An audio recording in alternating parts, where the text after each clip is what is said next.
గత వారం రోజులుగా ఏదైతే ఈ కూటమి ప్రభుత్వం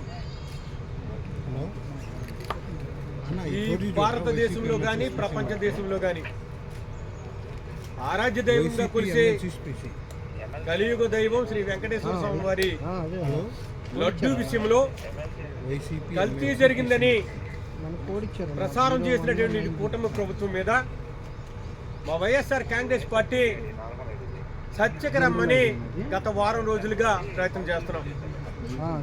ప్రతిరోజు కూడా సభలో శాసన మండలిలో చర్చకు రాకుండా లడ్డూ పేరు చెప్తేనే పక్కకు పోయే పరిస్థితి.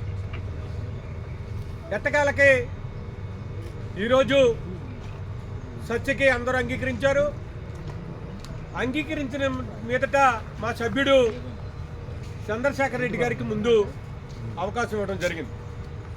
మా సభ్యుడు మాట్లాడేటప్పుడు సభలో ఉన్నటువంటి మంత్రులు పదే పదే పదే పదే ఆటంకపరుస్తూ చర్చని సజావుగా జాగనివ్వలేదు. ఈ సందర్భంలో సభలోకి లోకేష్ గారు వచ్చారు, హోంమంత్రి గారు వచ్చారు, 7-8 మంత్రులు సభలో ఉండటం జరిగింది. ప్రజాస్వామ్యంలో ఈ భారతదేశంలో కులాలకు అతీతంగా, మతాలకు అతీతంగా, పార్టీలకు అతీతంగా ప్రమాణం చేసినటువంటి మంత్రులు, అందరినీ సమానంగా చూస్తామని చెప్పినటువంటి మంత్రులు మరి ఈ రోజు వాళ్ళు ఇష్టం వచ్చినట్టు మాట్లాడుతున్నారు. స్వయంగా రోజున కులాల మధ్య కుంపడి పెట్టి కులాలని అవమానపరుస్తూ, దళితులను అవమానపరుస్తూ మాట్లాడినటువంటి చంద్రబాబు నాయుడు గారు వారి వారసత్వాన్ని పురిపించుకున్నటువంటి ఈరోజు మంత్రులు స్వయంగా సభలో మతాల మధ్య గొడవలు పెట్టే విధంగా, కులాల మధ్య గొడవలు పెట్టే విధంగా ఇప్పటికే ఈ లడ్డు విషయంలో విభిన్నమైనటువంటి భావాలు ప్రజల్లో ఉన్నాయి. ఈరోజు సభ సాక్షిగా మరి మంత్రి అచ్చెన్నాయుడు గారు పదే పదే పదే పదే చైర్మన్ గారిని అవమానపరుస్తాడు. చైర్మన్ అవమానపరుస్తున్నారు. చైర్మన్ గారి మీద డిమాండ్ చేస్తున్నారు. కేవలం చైర్మన్ గారు దళితుడు అనే ఉద్దేశంతో వారు చాలా హీనంగా మాట్లాడుతున్నారు.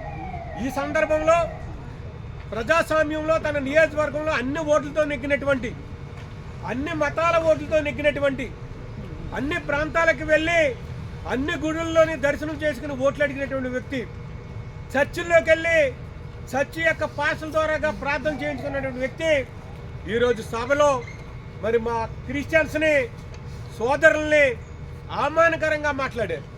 మీ నాయకుడు క్రిస్టియన్, మీ చైర్మన్ క్రిస్టియన్ మరి అని కించపరుస్తూ మాట్లాడటం జరిగింది.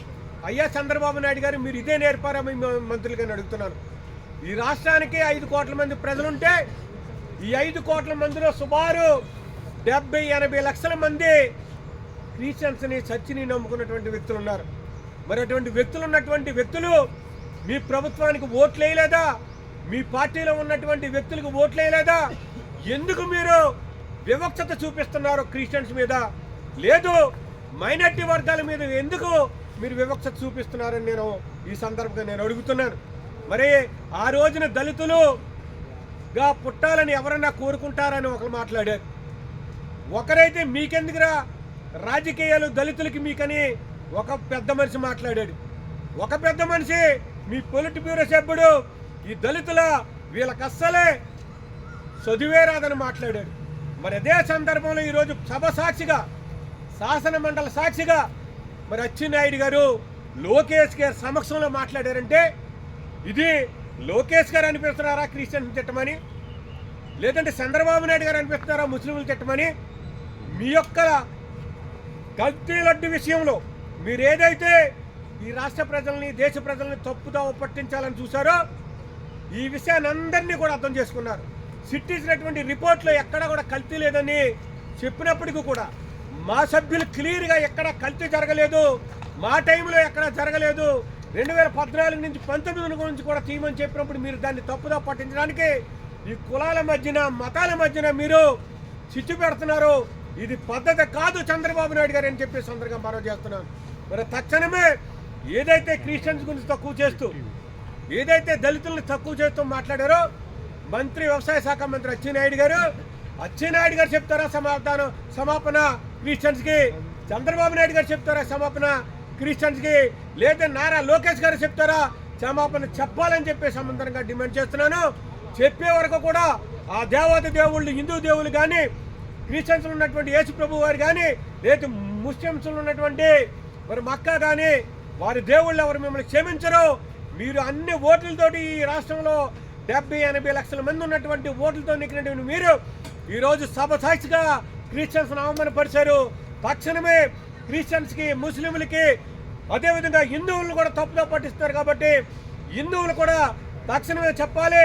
ఏదైతే మీ హెరిటేజ్ సంస్థను కాపాడుకోవాలనుకుంటున్నారో, ఏదైతే మీరు ఇందాపూర్ సంస్థను కాపాడుకోవాలనుకుంటున్నారో, ఏదంటే మీ సంఘం డైరీని కాపాడుకోవాలనుకుంటున్నారో, ఏదైతే మీ వైష్ణవి సంస్థని కాపాడుకోవాలనుకుంటున్నారో, మీరు ప్రజలు చూస్తున్నారు, పైన ఉన్నటువంటి దేవుడు చూస్తున్నాడు, మిమ్మల్ని కరుణించడు.